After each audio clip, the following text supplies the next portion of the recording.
여러분도 그렇지. 그래서 광야에 내던지는 듯한 또는 고난에 내던지는 듯한 그런 상황이 우리에게 옵니다.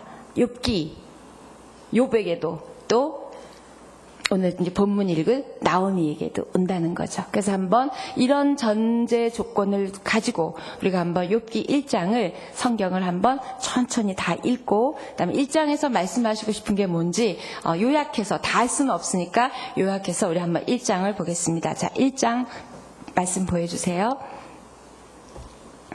사사들이 치리하던 때에 그 땅에 흉년이 드니라. 유다 베들레헴의 한 사람이 그의 아내와 두 아들을 데리고 모압 지방에 가서 거류하였는데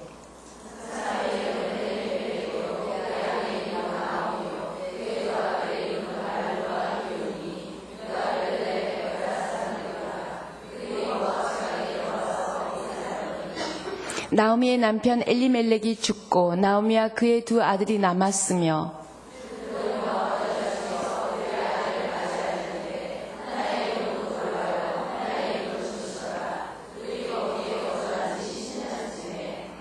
말론과 기�la온 두 사람이 다 죽고 그 여인은 두 아들과 남편의 뒤에 남았더라.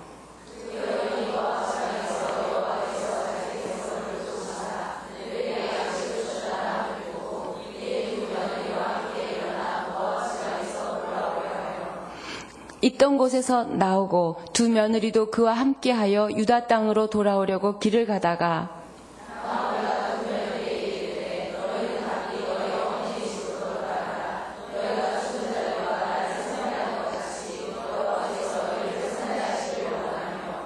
여호와께서 너희에게 허락하사 각기 남편의 집에서 위로를 받게 하시기를 원하노라 하고 그들에게 입맞춤에 그들이 소리를 높여 울며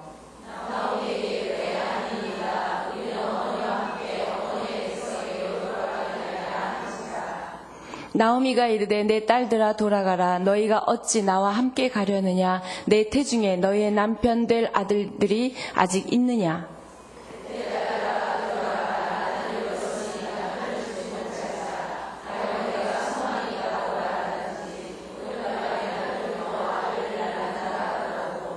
너희가 어찌 그들이 자라기를 기다리겠으며 어찌 남편 없이 지내겠다고 결심하겠느냐. 내 딸들아 그렇지 아니하니라. 여호와의 손이 나를 치셨으므로 나는 너희로 말미암아 더욱 마음이 아프도다 하매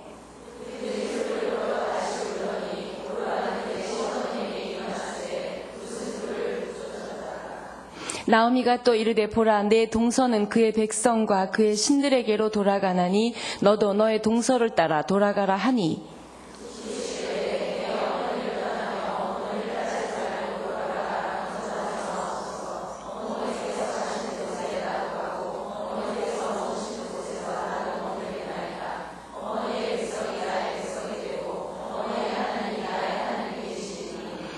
어머니께서 죽으시는 곳에서 나도 죽어 거기 묻힐 것이라. 만일 내가 죽는 일 외에 어머니를 떠나면 여호와께서 내게 벌을 내리시고 더 내리시기를 원하나이다 하는지라.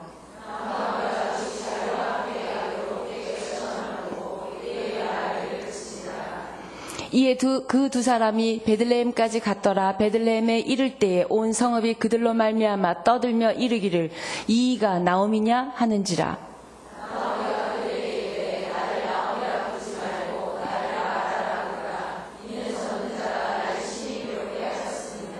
21절 22절 우리 같이 읽겠습니다. 내가 풍족하게 나갔더니 여호와께서 내게 비어 돌아오게 하셨느니라. 여호와께서 나를 징벌하셨고 전능자가 나를 괴롭게 하셨거늘 너희가 어찌 나를 나오미라 부르느냐 하니라. 나오미가 모압 지방에서 그의 며느리 모압 여인 룻과 함께 돌아왔는데 그들이 보리 추수 시작할 때에 베들레헴에 이르렀더라. 아멘. 한편의 드라마의 어떤 장면을 보는 것 같습니다. 근데 결국 이 나오미와 엘리멜렉 남편이 하나님이 가라고 한 땅에 갔어요. 그래서 예루살렘 또 베들레헴에 이르렀는데 흉년이 들었습니다. 그래서 정말 하나님이 이스라엘 땅에 있기보다는 그냥 제가 본문을 보면서 그런 설명은 없었지만 이들이 그 흉년이라는 단어에 참 많은 것을 포함하고 있습니다. 흉년하면 아무것도 없지만 또 희망도 없는 거죠. 그래서 이들이 희망을 만들어가면서 아마 좀 땅으로 옮긴 거예요. 모압 땅으로. 그런데 모압 땅은 하나님이 저주한 땅입니다. 다시 말해서 하나님이 없는 땅이에요. 그러니까 이들이 신앙을, 믿음을 먼저 생각하기보다는 지금 곳간에 먹을 것이 없는 그런 힘든 상황을 먼저 생각하고 하나님이 허락하신, 하나님이 있는 곳을 버리고 떠난 이후에 느닷없이 그야말로 남편이 죽고 두 아들이 죽었어요.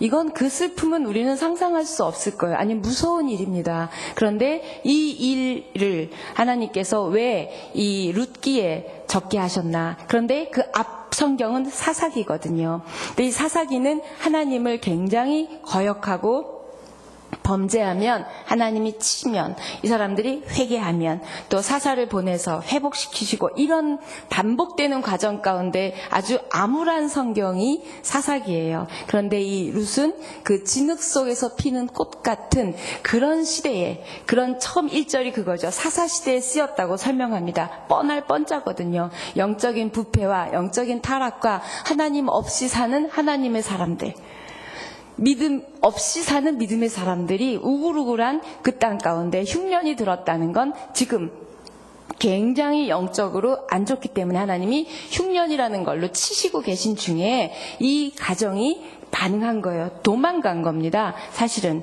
그래서 우리가 이런 일들을 겪게 될 때, 이거보다 작은 일들이겠지만 이런 힘들고 어려운 일을 겪게 될 때 우리는 그런 생각을 하죠. 왜요? 언제까지요? 이런 질문하지만 오늘부터 4주간 하는 룻기를 통해서는 하나님이 그 일들을 통해서 내가 어떻게 반응하기를 원하고 하나님이 어떻게 그것을 하나님의 사건으로, 구원의 사건으로 바꾸어가는지를 보실 수 있고요. 또 하나는 룻기의 주제는 하나님의 헤세드예요. 이 헤세드라는 단어는 하나님의 사랑, 큰 사랑, 너무나 큰 하나님의 사랑을 헤세드라고 표현합니다. 그래서 이 헤세드 또는 하나님의 자비, 하나님의 은혜, 하나님의 긍휼이라는 이 커다란 이게 이 4장에 걸쳐서 줄줄줄 흘러가고 있습니다. 그래서 사사기는 한 민족을 하나님이 다스리는 이야기였다면 이 룻기는 한 가정 또는 한 사람에게 어떻게 하나님이 역사하시고 어떻게 하나님이 구원의 일들을 이루어 가시는지를 말씀하고 있습니다. 또 하나는 어떻게 반응해야 될지, 어떻게 선택해야 될지를 말씀하고 계시는 성경이 바로 룻기입니다. 그래서 저와 여러분이 룻기 4장을 다 6월 한 달 하면서 여러분의 반응이 달라지시고 선택이 달라지셔서 마지막 장에 있는 룻을 통한 하나님의 놀라운 은혜와 축복이 우리의 것이 될 것을 믿고 선포합니다. 네. 그래서 하나님이 어떻게 회복시키시는지, 어떻게 그 과정을 이끌어 가시는지를 보게 되는데 참 놀라운 걸 제가 또 다르게 많이 발견했어요. 참 뭐라 그럴까요? 장난꾸러기 같기도 하시고 참 이렇게 예측할 수 없는 하나님이시기도 하고 정말 우리를 사랑하시는 방법이 우리가 생각하는 수준하고는 다르다는 걸 보게 됐습니다. 네, 참 따뜻한 이야기예요. 그러나 하나님 하나도 안 나오고 기적도 하나도 안 나와요.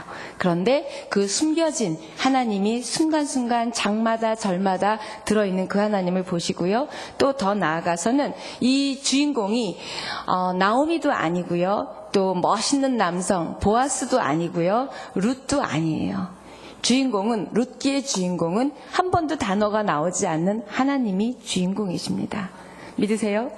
네, 이 삶의 주인공은 저와 여러분의 삶도 마찬가지예요. 여러분의 삶의 주인공은 여러분이기도 하시지만 그 삶의 배후에 우리를 헤세드의 사랑으로 사랑하시는 그분이 주인공이세요. 그래서 그분이 내 삶을 통해서, 내 선택을 통해서, 내 반응을 통해서 일하시고 드러나고 싶으신 그분의 마음과 그분의 소원도 볼 수 있으실 거예요. 기대되십니까? 네. 그래서 이 한 여인의 여인들의 이야기를 통해서 어떻게 구원의 계보가, 어떻게 예수님의 그 계보가 이루어지는지도 나와 있고요. 또 하나는 하나님의 헤세드만 나와 있는 게 아니라 이 며느리 룻이 어머니를 향한 그 헤세드의 사랑, 우리 인간적인 사랑이 넘어간, 그래서 하나님의 헤세드와 며느리 룻의 헤세드가 어떻게 연결고리가 돼서 하나님의 사건이 되는지를 볼 수 있어요. 그러니까 우리도 우리를 향한 하나님의 헤세드와 그다음에 우리가 하나님을 사랑하고 사람을 사랑하는 그 헤세드가 합쳐져서 여러분 삶에 기적 같은 일들이 일어날 거라고 믿습니다. 네, 그래서 룻기에 여기저기 숨어 계시는 하나님을 발견하시는 영적인 눈이 뜨기를 축복합니다. 네, 자, 그래서 룻기의 전체 주제는 하나님의 헤세드예요. 하나님의 사랑입니다. 그래서 한번 우리가 그 헤세드라는 단어가 이 히브리어로 룻기 전체 4장에 걸쳐서 3번 나와요. 근데 그게 히브리어로 나와 있기 때문에 우리말로는 어떻게 표현되었는지 한번 보겠습니다. 1장 8절. 시작. 나오미가 두 며느리에게 이르되 너희는 각기 너희 어머니의 집으로 돌아가라. 너희가 죽은 자들과 나를 선대한 것 같이 여호와께서 너희를 선대하시기를 원하며, 이때 이 선대라는 단어, 사랑이요. 지금 우리말로는 딱 와닿지 않죠. 선대라고. 근데 그게 표현할 수 없는, 측량할 수 없는 무한한 하나님의 사랑을 말하고 있어요. 선대하신 거. 또 하나는 2장 20절. 다음 주에 할 2장 20절. 시작. 나오미가 자기 며느리에게 이르되 그가 여호와로부터 복받기를 원하노라. 그가 살아있는 자와 죽은 자에게 은혜 베풀기를 그치지 아니하도다 하고, 나오미가 또 그에게 이르되 그 사람은 우리와 가까우니 우리 기업을 물을 자 중에 하나이니라 하니라. 이때 복받기를 원한다 할 때 그 복을 하나님의 헤세드의 사랑을 말해요. 그러니까 전혀 지금 그 나로는 안 되어 있지만 히브리어 성경에는 헤세드로 되어 있습니다. 한 번 더 3장 10절. 시작. 그가 이르시되 내 딸아 여호와께서 내게 복 주시기를 원하노라. 네가 가난하건 부하건 젊은 자를 따르지 아니하였으니 내가 베푼 인애가 처음보다 나중이 더하도다. 이때 인애, 그 엄마를 향한, 어머니를 향한 그 사람을 향한 사랑을 헤세드로 지금 표현하고 있어요. 그래서 하나님의 헤세드와 우리 사람의 헤세드가 연결될 때, 부딪힐 때 놀라운 하나님이 일하심을 볼 수 있음을 지금 말씀하고 있습니다. 자, 흉년이 들어서 떠났어요. 자, 흉년 하면 딱 떠오르는 단어는 척박함이에요. 척박함. 그 다음에 흉년 때문에 아무것도 없는 비어있음이요.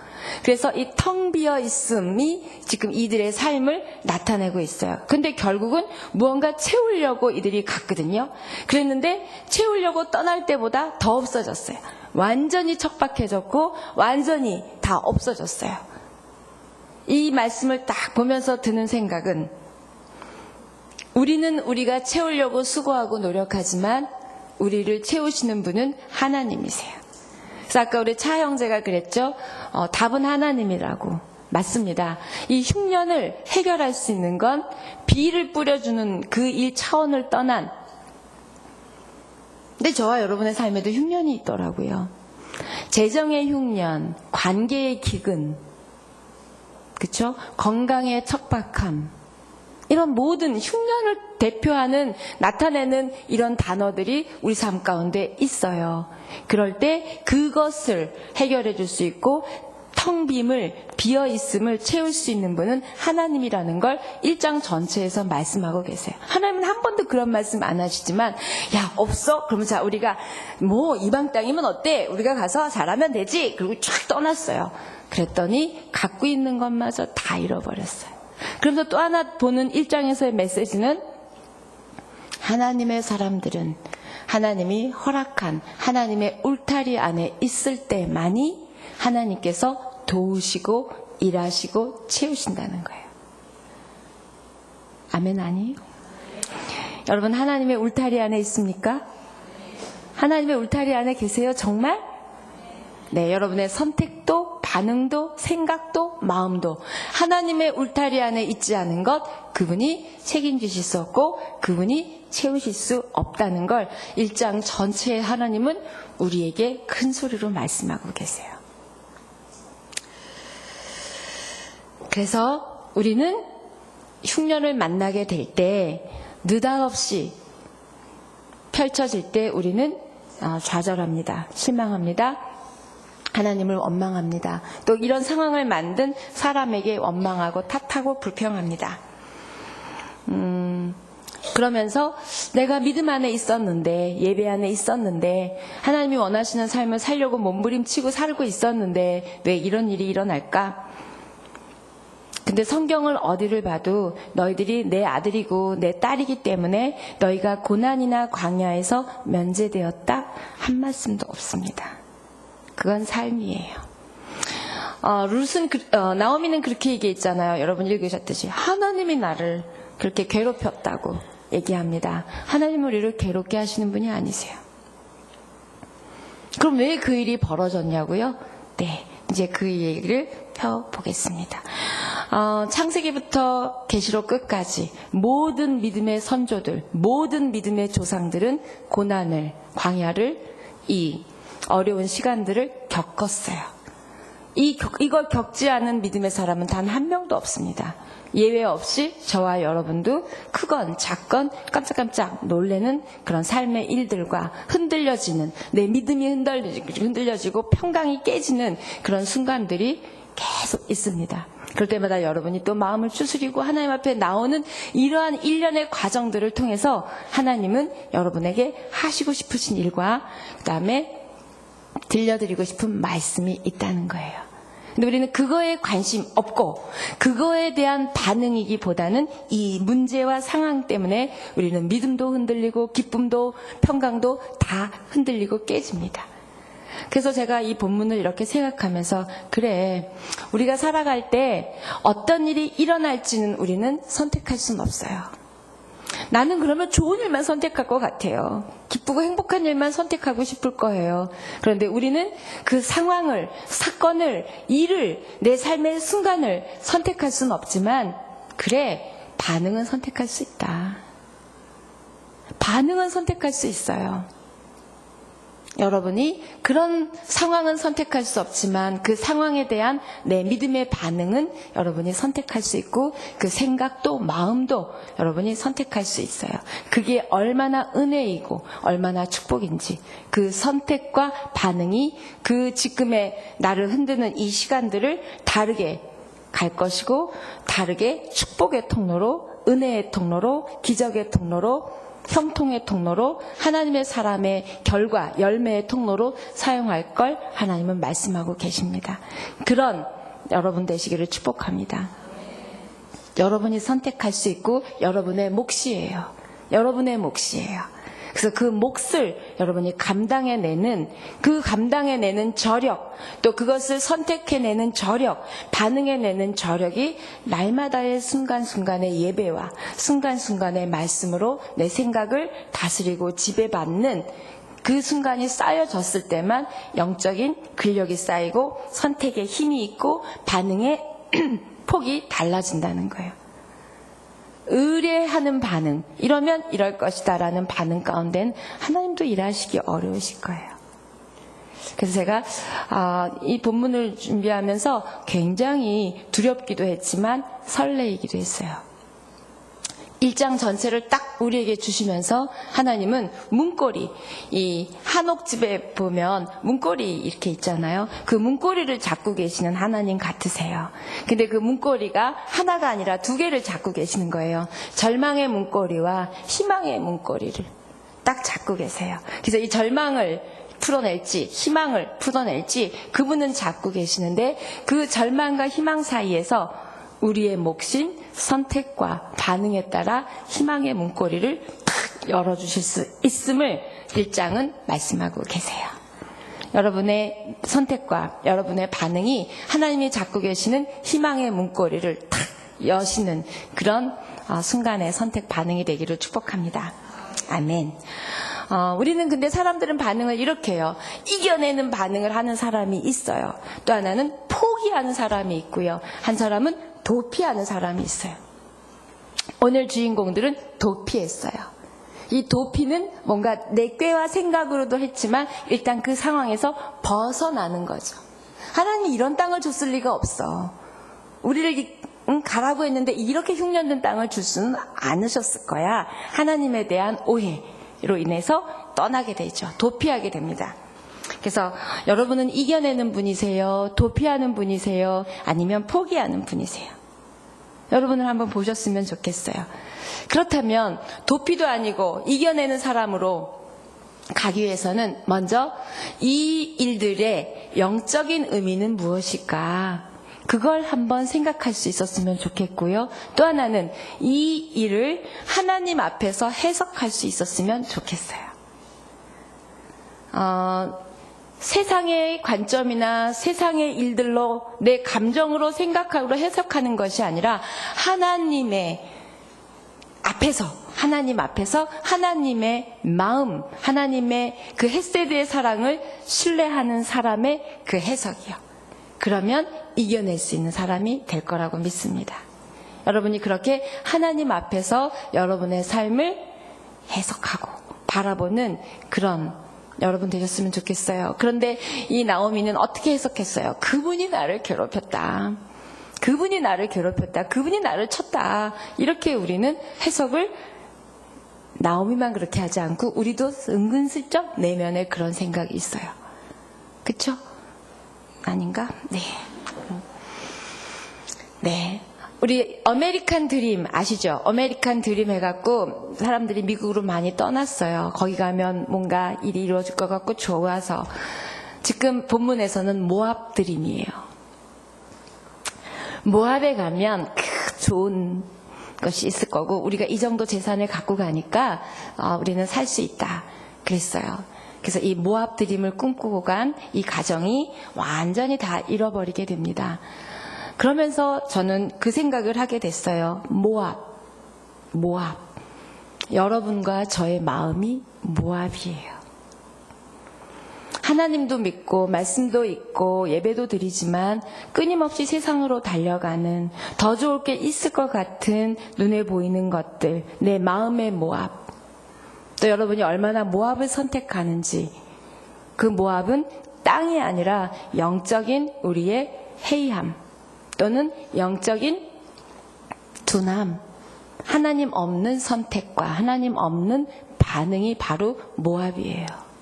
그럴 때 그 하나님의 울타리에서 벗어나게 되는 그 모압의 선택이 바로 우리로 하여금 더 흉년, 더 척박, 더 기근, 더 어려움으로 가게 된다는 걸 오늘 1장은 말씀하고 있습니다. 여러분 날마다의 생각과 순간의 선택과 반응이 여러분 안에 있는 모압으로 택하지 않는 저와 여러분 됐으면 좋겠습니다. 그걸 깨닫지도 못하는 우리라는 거예요. 이게 모압을 선택했다는 것조차 깨닫지 못하는 너무나 본능적인 반응과 본능적인 선택이 우리의 매 순간이 있다는 거죠. 다시 말해서 하나님의 백성은 하나님을 떠나서는 절대로 형통할 수 없고 채울 수 없어요. 여러분 행여 어떠한 순간의 반응이든 선택이든 모압을 구별해서 보낼 수 있는 저와 여러분 됐으면 좋겠습니다.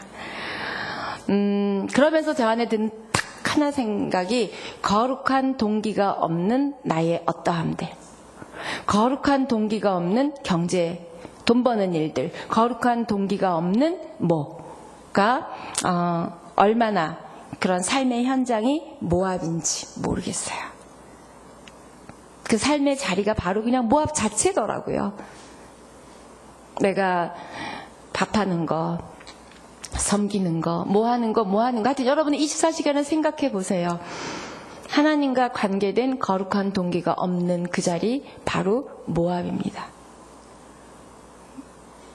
거룩하지 않은 가치관으로 채워진 내 생각 모압입니다. 네.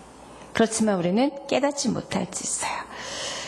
자, 이렇게 남겨져 있는 왜 죽었는지, 왜 그랬는지는 하나님 설명은 없어요. 죽은 자에 대한 설명은 없습니다. 하나님이 지금 남은 자에 포커스를 두고 계세요. 이 세 여인에게 지금 포커스를 두고 계시면서 어떻게 이 세 여인을 돌보는지를 이야기를 시작하십니다. 그래서 여러분도 야 진짜 고난이었겠구나, 힘들었겠구나 이걸 보지 마시고 그 사건 속에 뒤에 있는 배후에 있는 하나님의 헤세드, 보셔야 돼요. 하나님의 일하심을 보셔야 돼요. 하나님의 은혜를 공급하심을 보셔야 돼요. 근데 자칫 잘못하면 우리는 지금 이 아들이 죽고 남편이 죽은 나옴이나 아니면 시어머니를 선택한, 시어머니의 신앙을 선택한 룻에게 포커스를 둘 수가 있는데 아닙니다. 아닙니다. 다 중요한 여인들이지만 실제로는 하나님이요. 하나님이 이걸 어떻게 풀어가시는지 하나님에게 집중했으면 좋겠어요. 자, 한번 우리 1장 6절 보겠습니다. 6절만 먼저 보여주세요. 자, 이게 막 건너뛰면서 할게요.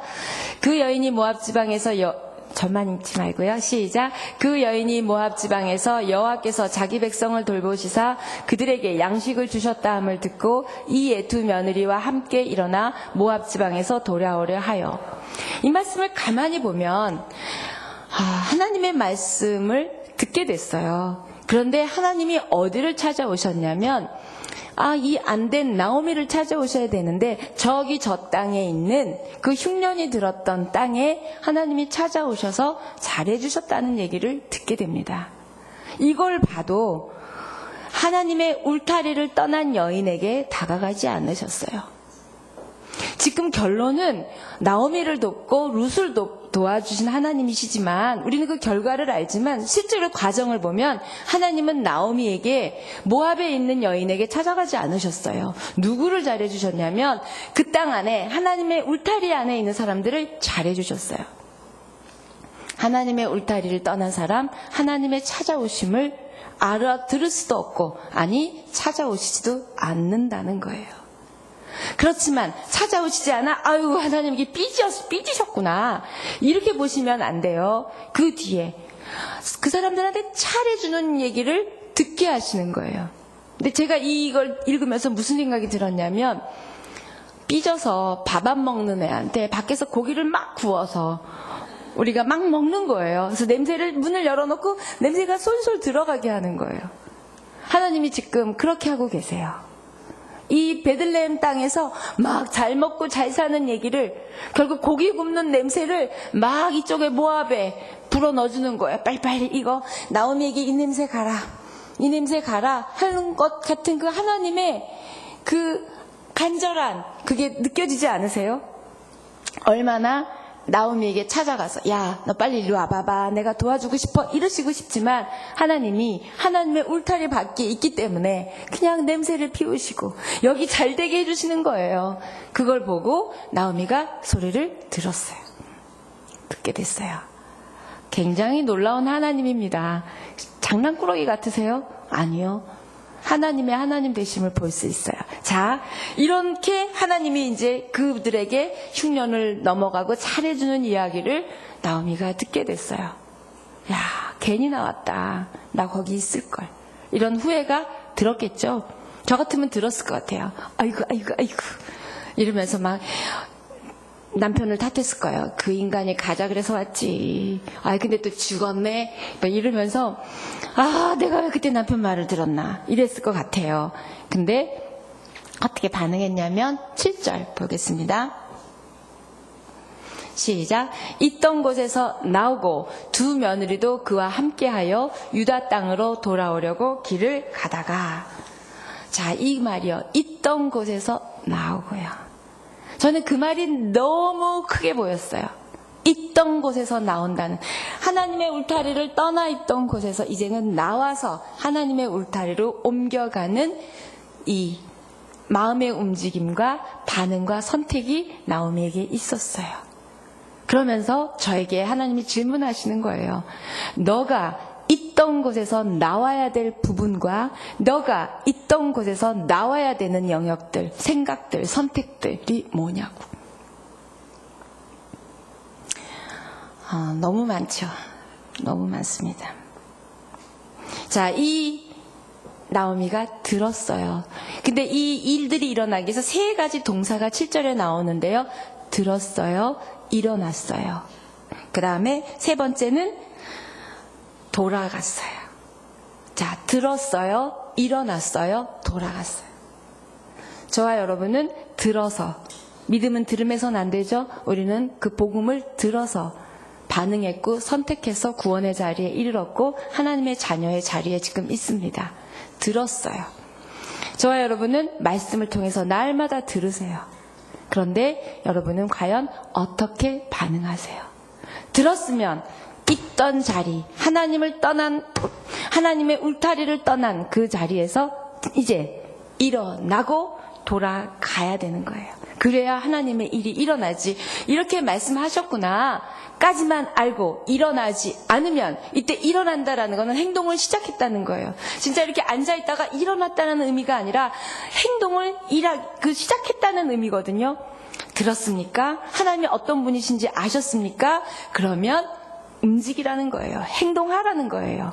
그게 듣고 일어났고 돌이켰어요.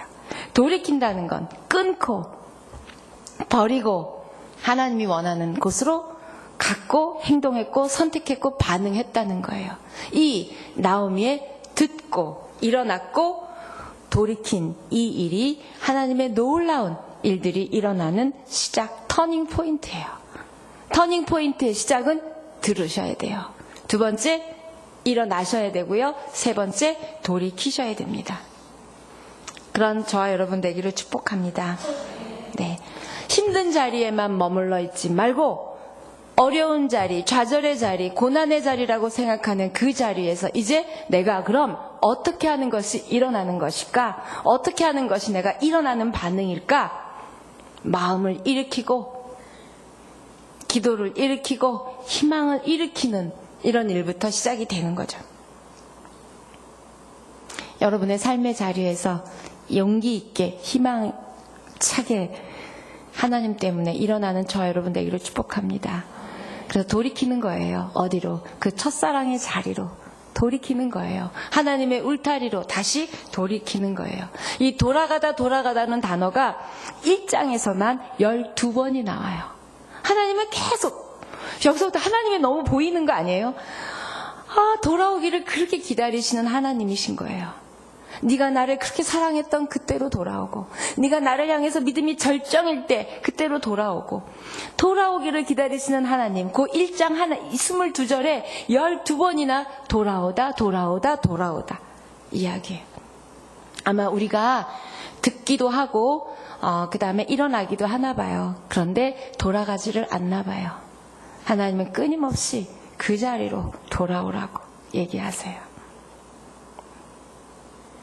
믿음에서 떠난 사람이 믿음의 자리로 돌아가고, 하나님과의 첫사랑의 자리로 돌아가고, 제가 이렇게 썼어요. 기쁨에서 떠난 사람이 기쁨의 자리로 돌아오고, 섬기던 사람이 지금 안 하고 있다면 그 섬기던 자리로 돌아가고, 예배의 자리로 돌아가고, 말씀의 자리로, 사랑의 자리로, 남편을 만났을 때 두근두근 하던 자리로 돌아가는, 하나님은 돌아가기를 원하시는 걸 느꼈어요. 여러분, 내가 다시 돌아가기를 원하시는 그분이 말씀하시는 것이 여러분 모두가 다 다르실 거예요. 들으셨습니까? 일어나셨습니까? 돌아가는 저와 여러분 되기를 축복합니다. 그래서 결국은 절망의 자리에서 하나님이 있는 자리로 돌아오게 하시는 거예요. 그래서 있던 곳에서 나오고, 지금 내가 머물러 있는 이 자리에서 지금 나오고, 그 말이 너무 많은 영적인 의미와 해석을 갖고 있는 거예요. 근데 이 있던 곳은 어디예요? 힘든 거예요. 슬픈 곳이죠. 남편도 잃은 곳이고, 또 없는 거죠. 흉년보다 더 흉년된 텅 비어진 상태죠. 그곳에서 나오라는 거예요. 그걸 보면서 길이라는 단어가 생각이 났어요. 저와 여러분이 걸어가고 있는 이 믿음의 삶에 믿음의 길이 있습니다. 이 믿음의 길에서 궤도 이탈을 하는 우리의 순간의 선택과 반응이 있어요. 그럴 때 하나님께서는 듣고 일으키고, 그래서 그 이탈한 그 자리에서 다시 돌아오기를 원하는, 그래서 지금 그 힘든 일들이 끝나기를 원하시는 하나님의 헤세드가 여러분에게 전해졌으면 좋겠습니다. 그건 결단이 있어야지만 나올 수 있어요. 그리고 신뢰가 있어야지만 나올 수 있습니다.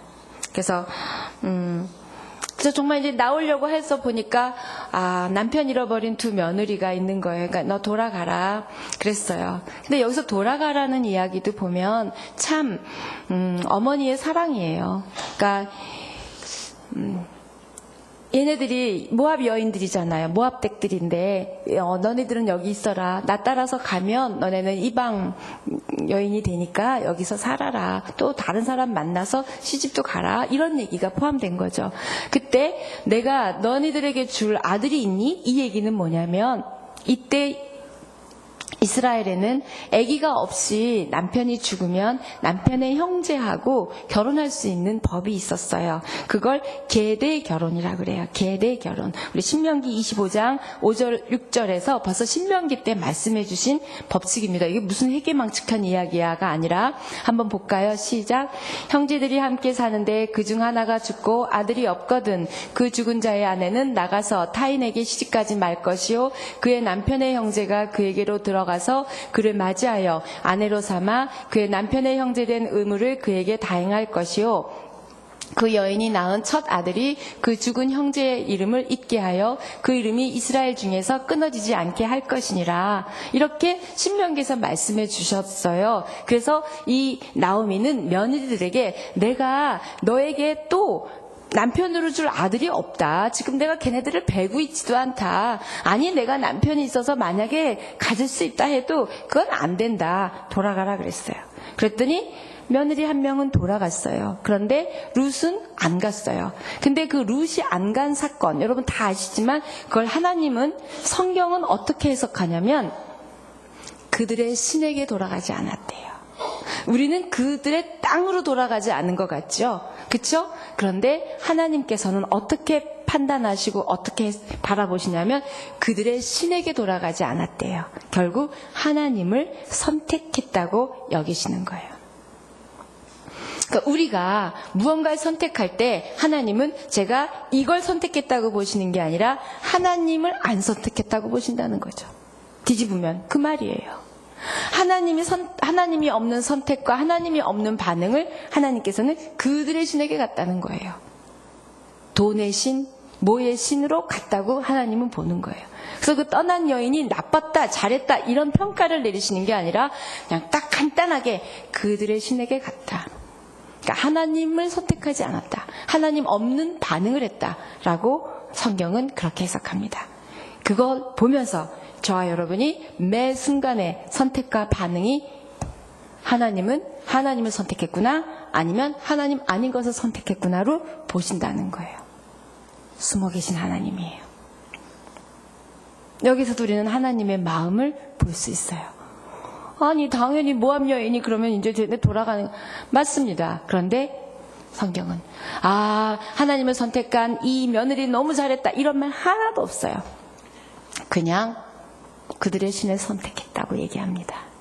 그 다음에 룻은 우리가 볼 땐 착한 며느리지만 하나님께서는 하나님을 선택한 좋은 하나님의 딸이에요. 시어머니를 선택했죠. 시어머니의 신앙을 선택했죠. 그건 결국 시어머니를 공개하고 사랑해서 선택됐어요. 그 룻의 헤세드예요. 그런데 하나님께서는 그걸 어떻게 판단하시고 해석하시고 평가하시냐면 하나님을 선택했다고 보세요. 그리고 내가 무슨 일이 있어도 하나님 안 놓을 거예요. 이 고백에 하나님 기절하신 거예요. 그러면서 그 다음 그 선택에 대한 일들이 2장, 3장, 4장에 이어집니다. 네, 자, 우리 한번 15절 보겠습니다. 시작. 나오미가 또 이르되 보라 내 동서는 그의 백성과 그의 신들에게로 돌아가나니 너도 너의 동서를 따라 돌아가라 하니 16절. 롯이 이르되 내게 어머니를 떠나며 어머니를 따르지 말고 돌아가라. 강권하지 마옵소서. 어머니께서 가시는 곳에 나도 가고 어머니께서 머무시는 곳에서 나도 머물겠나이다. 어머니의 백성이 나의 백성이 되고 어머니의 하나님이 나의 하나님이 되시리니. 이런 고백을 했어요. 이건 룻의 입장에서는 엄청난 결단이고요. 엄청난 신앙입니다.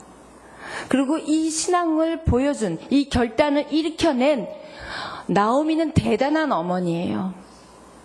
우리가 볼 땐 나오미가 에이구 그냥 모압으로 갔구나. 그런데 그 모압 땅에서 하나님을 믿고 잘 살았나 봐요.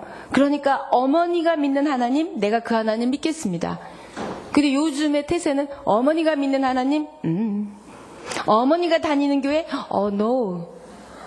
그리고 딴 교회 다닌대요, 우리는. 그건 우리의 반성이죠. 반성해야 되죠. 우리 어머니들이. 여러분이 시어머니 아니셔도요, 여러분의 아들, 딸이 엄마가 믿는 하나님 싫어. 엄마가 다니는 교회 안 가. 이거 똑같은 상황인 거예요. 꼭 며느리에게만 해당하는 게 아니라. 그런데 신앙의 인격과 신앙의 삶과 신앙의 향기가 있었나 봐요. 그 사랑이 있었어요. 그랬더니 룻은 그 어머니의 삶을 보고 하나님을 택했어요. 들었던 하나님을 보고 하나님을 택했어요. 그렇게 여러분의 삶과 여러분의 존재를 통해서 하나님을 선택하는 분이 많아지기를 축복합니다. 아멘. 네, 그래서 그 누군가가 결단하게 됐어요. 근데 하나님을 붙쫓았다라고 표현해요. 하나님을 그냥 쫓았다도 아니고 붙쫓았대요. 근데 지금 쓰는 단어는 아닌데 이 붙쫓았다는 건 목숨 걸고 잡았다는 거예요. 여러분의 신앙이 목숨 걸고 지켜내는 더욱 사랑 오늘 찬양 많이 했는데 더욱 사랑이라는 의미는 내가 그분을 붙쫓아서 꽉 잡아서 생명 걸고 잡아서 그분을 따르기로, 그분을 선택하기로, 그분 때문에 이렇게 반응하기로 결단하는 게 바로 붙쫓는 거예요. 나오미가 그렇게 붙쫓았대요. 교회도 안 다니고 그냥 보기만 했는데 우리는 몇십 년 교회를 다니고 교육이란 교육은 다 받고 여러분은 그래도 나요. 저는 신대원에다 뭐에다 엄청나게 하나님에 대해서 듣고 보고 배우고 했는데 과연 붙쫓냐고요. 목숨 걸고 하나님을 붙쫓느냐고. 하나님 우리에게 질문하세요. 나오미 그 룻을 탁 보여주시면서 얘는 이렇게 나를 붙쫓았어. 이렇게 꽉 잡았어. 목숨 걸고 잡았어. 너희들은 나를 그렇게 슬렁슬렁 잡냐? 니네가 나를 슬렁슬렁 잡아서 내가 너희들을 꽉 잡고 있어. 그래서 어느 날 사람이 꿈을 꿨는데 자기가 하나님을 잡고 온 줄 알았대요. 그랬더니 보니까 하나님이 자기를 잡고 있더래요. 여러분, 붙쫓는, 목숨 걸고 하나님을 잡는 여러분 되기를 축복합니다. 그래도 우리는 적어도 룻보다는 오래 신앙생활 했잖아요. 많은 은혜도 받았잖아요. 그리고 룻보다 얼마나 하나님에 대해서 많이 아십니까? 우리는 자칫하면 알고만 있지 경험하는 하나님이 아니고 신뢰하는 하나님이 아니고 붙쫓는 신앙이 아닐 수 있다는 걸 1장을 통해서 오늘 말씀하고 계세요. 이 룻의 결단은 사실은 신앙의 대가를 지불하는 결단이에요. 좋은 남편 만나서 모압에서 살 수 있고 세상 표현으로 팔자 고칠 수 있었을지 모르겠어요. 그런데 그 어떤 놓여진 여러 길들을 포기한 그 선택 때문에 대가를 지불하는 결단입니다.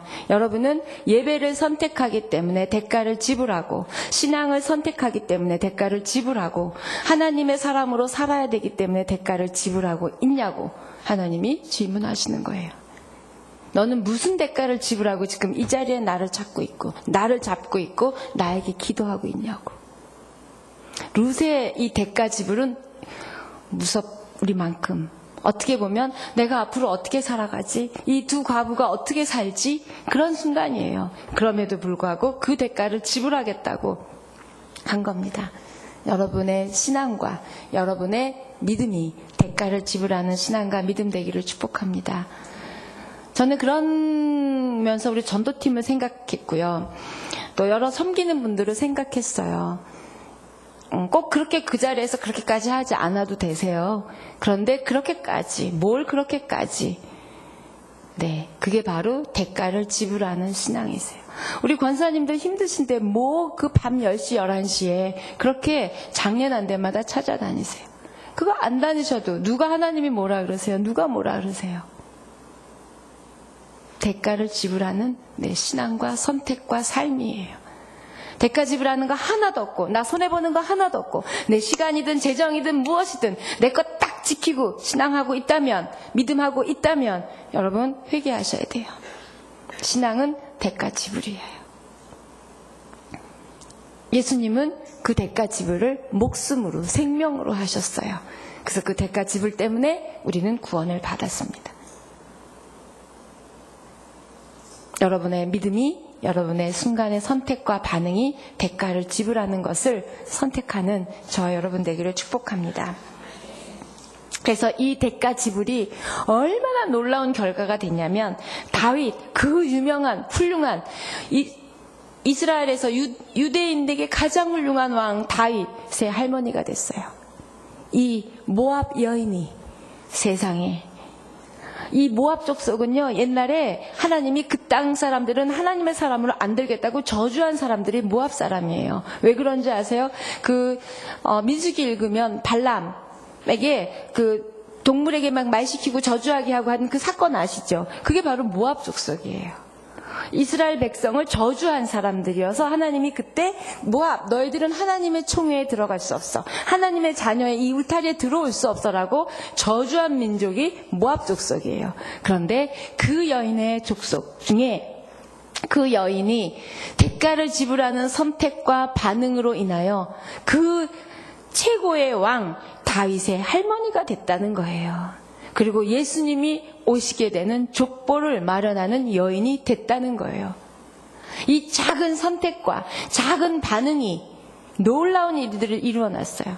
여러분의 오늘 하는 작은 선택과 작은 믿음의 반응이 지금 내 눈에 보이진 않을지라도 훗날, 아니 내 삶에 볼 수도 있을 놀라운 일들의 파장이 일어나는 그런 선택과 반응이 되기를 축복합니다.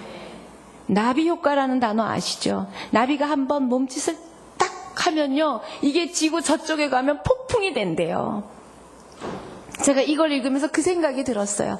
내가 그냥 한 작은 믿음의 선택, 쬐끔 포기하는 그냥 그 믿음의 결단이 놀랍게 파장이 돼서 세상에 이 엄청난 축복, 모압 여인으로는 상상도 할 수 없는, 예측할 수도 없는, 그야말로 전능자 하나님만이 할 수 있는 다윗의 할머니가 되고 예수님의 족보에 들어가는 그런 선택과 반응이었어요. 근데 이 여인이 이런 얘기를 했어요. 전능자 하나님이 나에게 이런 일을 했다라고 했을 때 많은 성경학자들은 이렇게 얘기합니다. 그래, 인간은 그렇게 힘든 일이 있을 때 하나님이 그랬다고 원망한다 라는 해석이 있고요. 또 하나는 아니다. 힘든 일을 겪고 있지만 그 전능자라고 말하면서 그 전능자는 내 상황을 바꾸실 수 있다라는 믿음의 고백이 들어간 이야기다 라고 말하고 있어요. 저는 후자의 해석을 택하고 싶어요. 그래, 하나님이 나를 이렇게 하셨어. 그 얘기는 하나님이 나를 회복시키실 수 있어 라는 고백이 담겨있는 여러분의 그런 말이 되기를 축복합니다. 원망과 불평의 그런 말이 아니라, 그렇지, 하나님은 하실 수 있지, 그 영적인 믿음의 고백이 담겨있는, 하나님이 이렇게 되게 하셨다면 이걸 바꾸시고 회복시키시고 이끌어 가실 수 있는 분도 하나님이시라는 고백이 있는 저와 여러분의 반응과 선택이 되기를 축복합니다. 네. 룻기에는 기적이 안 나온다고 제가 그랬는데, 하나님의 기적은 절대로 예수 그리스도의 족보에 들어갈 수 없는 이 여인이 들어간 이 기적보다 더 큰 기적이 어디 있겠어요. 마찬가지로 저와 여러분도 하나님의 자녀가 될 수 있는 그런 자들이 아닌데, 우리가 하나님의 자녀가 된 걸 알고 예배하는 이 기적보다 더 큰 기적이 어디 있겠어요. 정말 이 기적만큼 큰 기적은 없습니다. 근데 우리는 무언가 계속 다른 기적을, 뭔가 축복을, 은혜를, 형통을 구한다는 거예요. 가장 놀라운 기적은 저와 여러분이 하나님의 햇새들을 받는, 시선을 집중케 하는 하나님의 사랑받는 딸이고 내가 예배하는 자라는 게 기적이에요. 그 기적을 감격하는 저와 여러분 되기를 축복합니다. 나오미가 고향에 나타나니까 사람들이 그랬어요. 어떻게 생각했을까요? 잘 먹고 잘 살려고 지네 도망가더니 꼴 좋다. 이랬을 거예요. 많은 재성을 가진 사람들은. 그래서 제 나오미 아니야? 이렇게 얘기했어요. 그 이야기를 들은 나오미. 저는 그 나오미의 심령을 생각하면서 이걸 예측 못했을까요? 예측했을 거예요. 너무나 쪽팔렸을 것 같아요. 그래서 들어가지 말까? 그냥 내가 여기서 얘랑 살까? 생각했을 거예요. 그런데 그 소문을 듣고 하나님이 그 땅에 잘해주신다는 잃어버렸던 그 하나님이 다시 찾고 싶은 거예요. 돌아갔어요. 그랬더니 아니나 다를까 제 나오미 아니야? 쟤 뭐 어떻게 된 거야? 왜 제 옆에 있는 애는 누구야? 막 술렁술렁술렁 거리기 시작했습니다. 그때 저 나오미라고 부르지 마세요 그랬어요. 나오미라는 뜻은 기쁨이에요. 저를 마라라고 불러주세요 그랬어요. 마라는 슬픔이에요. 저 옛날 이름은 기쁨이었거든요. 근데 지금은 기쁜 일이 하나도 없고요. 저 쓴물이에요. 쓴물같이 지금 힘든 슬픈 인생이 됐어요. 이렇게 들리세요? 저는 그렇게 안 들려요. 이렇게 말하는 순간 네, 저 마라였는데요. 아니 저 기쁨이었는데요. 지금 마라거든요. 근데 맞아요. 저 나오미였죠 참. 그걸 깨달은 순간이 아니었을까. 그렇지, 내가 나오미였지, 내가 기쁨이었지, 내가 하나님의 딸이었지, 하나님의 사람이었지, 내가 하나님의 딸이었구나. 그거를 깨달았을 거예요. 그걸 깨닫는 순간 하나님의 일들은 시작되는 거예요. 저 나오미였는데 그렇게 부르지 마세요. 마라라고 불러주세요. 이런 모습이 보이세요? 저는 아니에요. 그 말을 할 때 맞아요 하나님. 제가 나오미입니다. 나오미예요. 근데 지금은 마라 같지만 제가 누군지 깜빡 잊었었어요. 흉년 때문에, 어려움 때문에, 고난 때문에 하나님 없는 것 같고 숨어 계시는 것 같고 날 버리신 것 같았어요. 그런데 맞아요. 제가 나오미예요. 기쁨입니다. 그런 고백이 저와 여러분에게 있기를 축복합니다. 내가 누군지, 내가 어떤 분의 시선을 받고 있는지, 어떤 분의 헤세드의 사랑을 받고 있는지를 아는 것 이미 응답이고 축복이고 형통이에요. 내가 크리스찬이었지 참. 이러면서 세상을 선택하려다가 하나님에게로 돌아오는 은혜가, 선택이, 반응이 있기를 축복합니다. 네, 그래서 이제 드디어 마라 그 얘기를 쭉 하게 됐고요. 그 괴로움의 이유는, 나를 마라라고 불러야 되는 이유는 전능자 하나님이 그랬다고 얘기했어요. 그러나 정말 하나님은 과연 그러실까? 아닙니다. 우리의 선택으로 인한 실수, 우리의 선택으로 인한 어려움, 우리의 선택으로 인한 이 흉년 같은 상황을 하나님은 하나님의 사건으로 바꾸어 가세요. 그래서 여러분 선택 잘못하셨고 반응 잘못하셔서 내 발등을 찌은 일 같으십니까? 아니에요. 그걸 내 선택과 내 반응이 실수를 했다 쳐도, 아니 하나님 없는 선택을 했고 하나님 없는 반응을 했다 하더라도 우리는 하나님의 딸이기에, 하나님의 헤세드를 받는 자이기에 하나님은 하나님의 사건으로 바꾸시는, 그 하나님을 바라보시는 시선과 영적인 안목이 있기를 축복합니다. 그걸 지금 룻기는 말하고 있는 거예요. 룻기는 계속적으로 그 말을 하고 있습니다. 그렇구나. 내가 잘못 선택해서 인생의 밑바닥으로 추락했다면 하나님께서는 이걸 가지고 하나님의 일로 바꾸시고 회복하실 거야. 그럴 수 있는 희망의 문고리를 잡고 있어. 그 이야기를 지금 나오미와 룻은 우리에게 하고 있습니다. 그래서 나오미가 이런 말을 합니다. 21절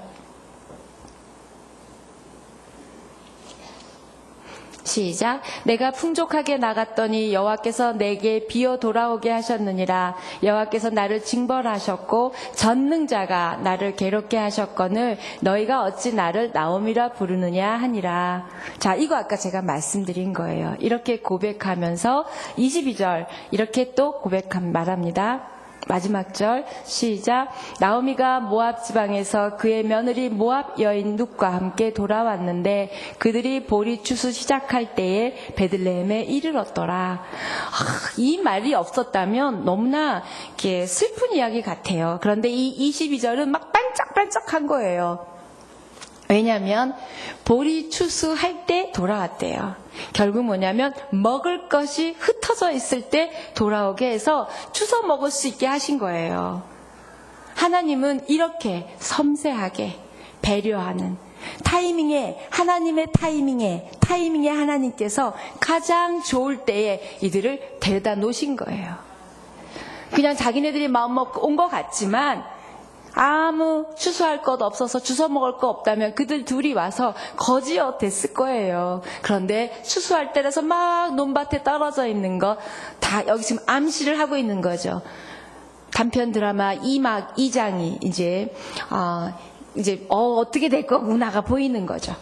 그렇구나. 이 추수할 때라는 건 결국 그 단어에서 하나님의 타임이에요. 하나님은 최악의 상황에서 최선으로 이끌기 위해서 최상으로 잘해주신다는 거예요. 믿으십니까?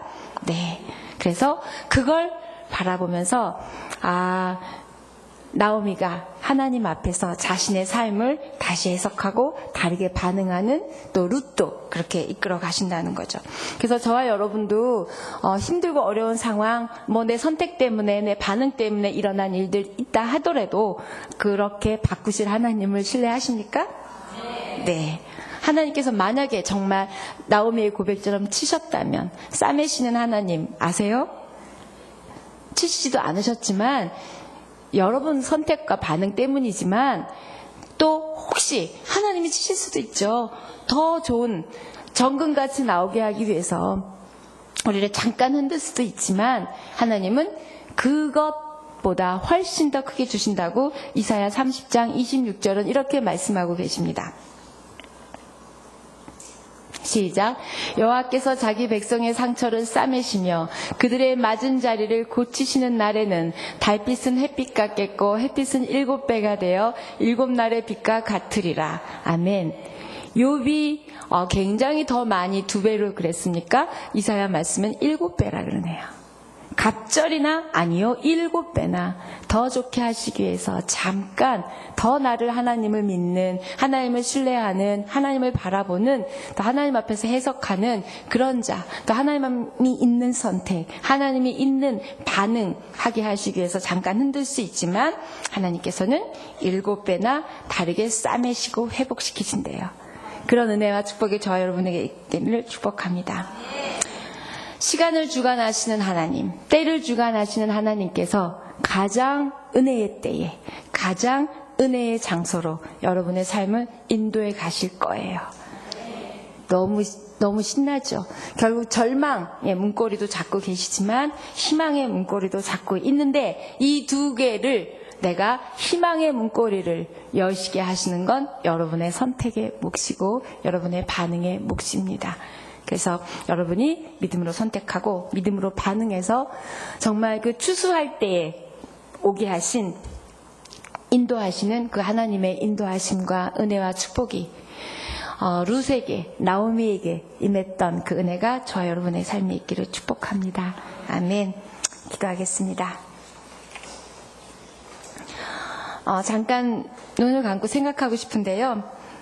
그렇게 힘든